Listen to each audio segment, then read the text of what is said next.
2082 નો આજથી પ્રારંભ થયો છે ત્યારે સમસ્ત લેવા પટેલ સમાજના આસ્થાનું પ્રતીક એવા શ્રી ખોડલધામ ખાતે માતાજીને ચરણોમાં શીશ ઝુકાવવા માટે લાખો માઈ ભક્તો ઉમટી પડ્યા છે।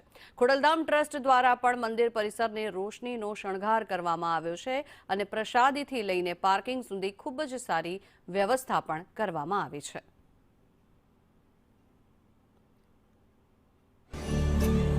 અત્યારે આ સંકુલમાં તહેવાર નિમિત્તે અમારા અલગ અલગ તાલુકાઓમાંથી જિલ્લાઓમાંથી 500 સ્વયંસેવકોની કાર્યકરોની એક ફોજ અહીંયા ખડી કરવામાં આવી છે, જે સતત ખડે પગે છે। માતાજીના સુખડી પ્રસાદનું 2 કાઉન્ટરો અહીંયા 12 મહિલા સમિતિ દ્વારા બનાવવામાં આવ્યા છે અને પ્રસાદ ઘર અમે બપોરે 3 વાગ્યા સુધી માઈ ભક્તોને અગવડતા ના મળે તે માટેથી મોડે સુધી ચલાવી છે। બહુ એટલે બહુ રંગમય છે અને અંદર પ્રવેશતા જ આપણને એટલી શાંતિ અનુભવાય છે। ફૂલ રંગોળી કરેલી છે, એકદમ રોશનીથી મંદિરને સજાવેલું છે અને એટલું પબ્લિક છે કે જે માતાજીની અસીમ કૃપાથી આશીર્વાદ લેવા માટે અહીં પધાર્યા છે। ખોડલધામ કાગવડ ગામ ખોડલધામ જે મંદિર બન્યું છે માનું, અને હું છેલ્લા વર્ષોથી આ ખોડલધામ કાગવડ ગામ આવું છું। માં ખોડલનું જ્યારે પ્રાણ પ્રતિષ્ઠા હતી ત્યારે હું પણ એ યજ્ઞમાં પણ બેઠેલો અને આ દિવાળીના પર્વમાં આજે ફેમિલી સાથે મેં માતાજીના ચરણોમાં શીશ ઝુકાવ્યું, ખૂબ આનંદ અનુભવું છું।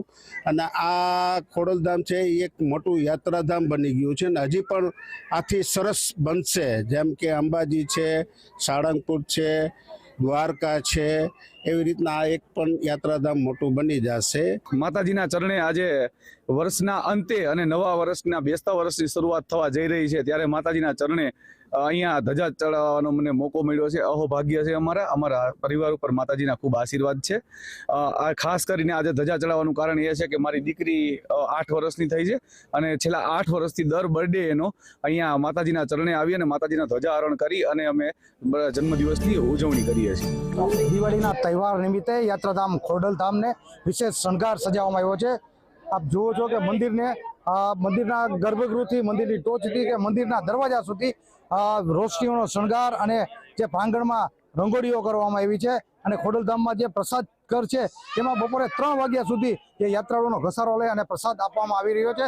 અને દિવાળીમાં જે ખોડલધામ છે તે દિવસે દિવસે યાત્રાધામ અને પર્યટન સ્થળ બનતું જાય છે અને દિવાળીના જે તહેવાર છે તેમાં 5 દિવસ સુધી અહીંયા વિશેષ ઘસારો જોવા મળે છે દર્શનાર્થીઓનો, જે ભાવિકોનો।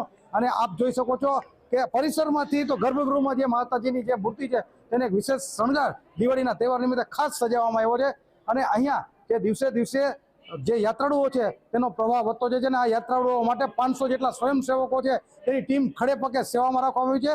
અને અહીંયા જે પ્રસાદ છે, સુખડીનો પ્રસાદ, તેના પણ 2 કાઉન્ટર મહિલા સમિતિ દ્વારા રાખવામાં આવેલા છે। એટલે ખોડલધામ છે તે યાત્રાધામ દિવસે દિવસે બની રહ્યું છે અને લોકોનો જે વિશ્વાસ છે માં ખોડલ ઉપર અતૂટ વિશ્વાસ છે તે વધતો જાય છે।